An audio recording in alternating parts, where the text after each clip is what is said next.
Assalamu alaikum guys, how are you all? I hope all of you must be doing very well at your homes. In today's video, I am going to discuss with you 20 important MCQs about William Shakespeare and his works. So let's begin. The first MCQs is, in which year was William Shakespeare born? तो Shakespeare 1564 को पैदा हुआ था Stratford upon Avon के अंदर. MCQs number 2, इन विच town और city in England was Shakespeare burn? तो Shakespeare Stratford upon Avon के अंदर पैदा हुआ था. स्ट्रेटफोर्ड एक विलेज लाइक प्लेस का नाम है और एवन एक रिवर का नाम है, ठीक है.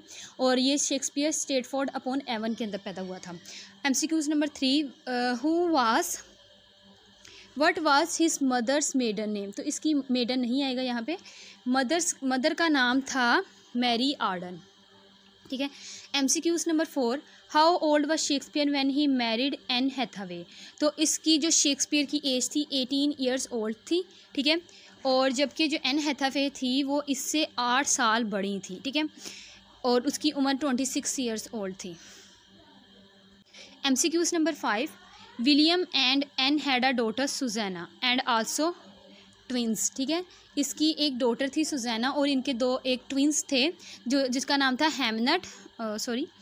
उनका नाम था हेमनट और ज्यूदिथ. तो ये ट्विंस थे. MCQs number 6, during his life time Shakespeare wrote a total of, यानी शेक्सपियर ने कितने प्लेस लिखे थे? तो मैंने आपको बताया शेक्सपियर ने 37 प्लेस लिखे थे और 154 सोनट्स लिखी थी. तो कहीं जगह पर 38 भी आया है लेकिन 37 एग्जैक्ट आंसर है और इसलिए 154 सोनट्स और 37 प्लेस आएंगे. यहाँ MCQs में हमारे पास नहीं है तो आपने इसका 37 ही लगाना है. Next MCQs, by which year is it thought that William Shakespeare's play were being regularly performed in London? तो किस ईयर में इसके रेगुलरली परफॉर्म लंदन में स्टार्ट होना शुरू हो गए थे? 1592 के अंदर. MCQs number 8,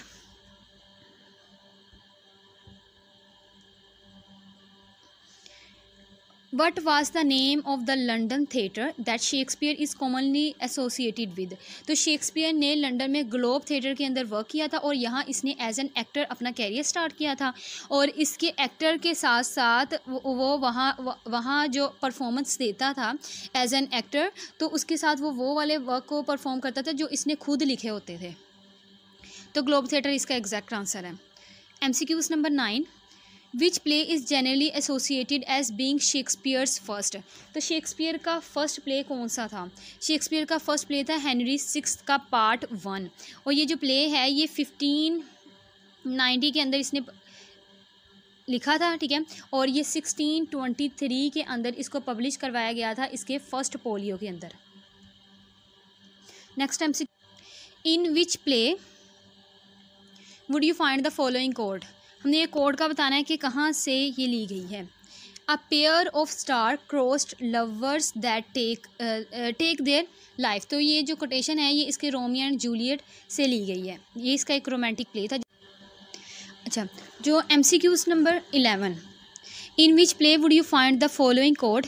rest perturbed spirit. यहाँ जो ये जो स्पिरिट है ये एक रेस्टलेस स्पिरिट को कहा गया है, एक एक्चुअली ये गोस्ट को कहा गया है और गोस्ट जो है वो हैमलेट के फादर का गोस्ट है, ठीक है. हैमलेट से ये ली गई है. Next MCQs, in which play would you find the following code? The quality of mercy is not strained, it's droppeth at the gentle rain from heaven upon the place. तो ये जो ली गई है ये मर्चेंट ऑफ वीनस से ये quotation ली गई है. Next MCQs, in which play would you find the following code? Wake angel wakes me from my flowery bed.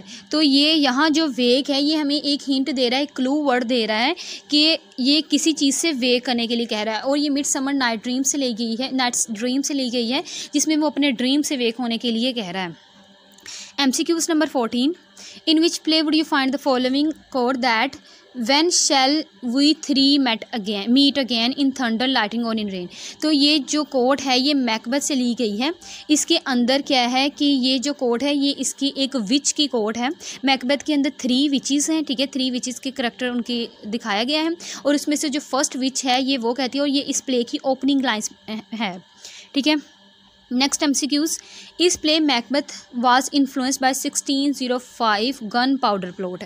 तो ये गन पाउडर प्लॉट क्या था? इसके पीछे बैकग्राउंड देखें. जो 5th 1605 के अंदर जो इंग्लैंड के अंदर वो रिलीजन था वो था प्रोटेस्टेंट, लेकिन कुछ पीपल चाहते थे कैथोलिसिज्म, ठीक है। इसलिए उन्होंने इनके खिलाफ, किंग था जेम्स फर्स्ट, और इन्होंने जेम्स फर्स्ट के खिलाफ प्लॉटिंग करना शुरू की कि हम फर्स्ट के खिलाफ कैथोलिसिज्म कि हम पार्लियामेंट पे कब्ज़ा करके कैथोलिसिज्म यहाँ लेके आएंगे, ठीक है। तो इन्होंने क्या किया, गाय फॉक एक शख्स का नाम था, उसने क्या किया, इन्होंने पार्लियामेंट का, जिसे हम बेसमेंट नहीं कहते, नीचे जो हाउस के नीचे बेसमेंट होती है, वहाँ एक कमरे को इन्होंने रेंट पे लिया, और ये जो गाय फॉक पर्सन है इसने गन पाउडर, बड़े बड़े टैंक्स के अंदर गन पाउडर भर के उसके अंदर डालना शुरू कर दिया, ठीक है। और इसने with the passage of time ये डालता गया, ठीक है। और जब इसने डाल दिया तो 5 नवंबर, यानी अभी इसने वो पूरा भरा नहीं था, 5 नवंबर को ये पकड़ लिया गया, इसको पकड़ लिया गया 5 नवंबर 1605 को। जब इसे पकड़ लिया गया तो इसने सब कुछ बताया कि किस तरीके से हमने गन पाउडर की प्लॉटिंग की थी, कि हम इस तरीके से गन पाउडर डाल के और किंग पे हमला करेंगे और यहाँ कैथोलिसिज्म का लेके आएंगे।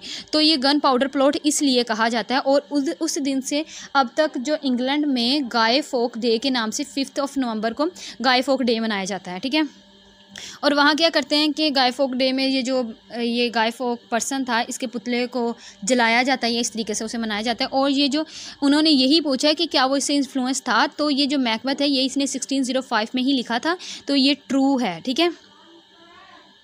Next MCQs, in which play would you find a character touch stone. तो टच स्टोन जो करेक्टर, ये हमें शेक्सपियर के work as you like it के अंदर देखने को मिलता है, और ये एक फिक्शनल करेक्टर था इसके अंदर, ठीक है।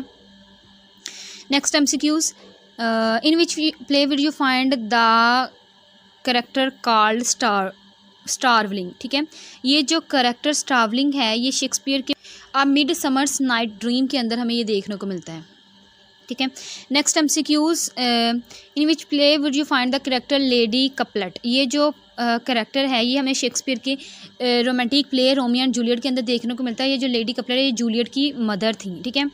नेक्स्ट MCQs, और ये लास्ट सेकंड MCQs है, how old was Shakespeare when he died. तो शेक्सपियर की एज 52 थी जब उसकी डेथ हुई, और वो 1616 के अंदर इसकी डेथ हुई थी। Last MCQs, where was William Shakespeare buried. तो शेक्सपियर को कहाँ बरीड करवाया गया था, शेक्सपियर को बरीड किया गया था स्टेटफोर्ड अपॉन एवन के अंदर। So this is all about of today's video.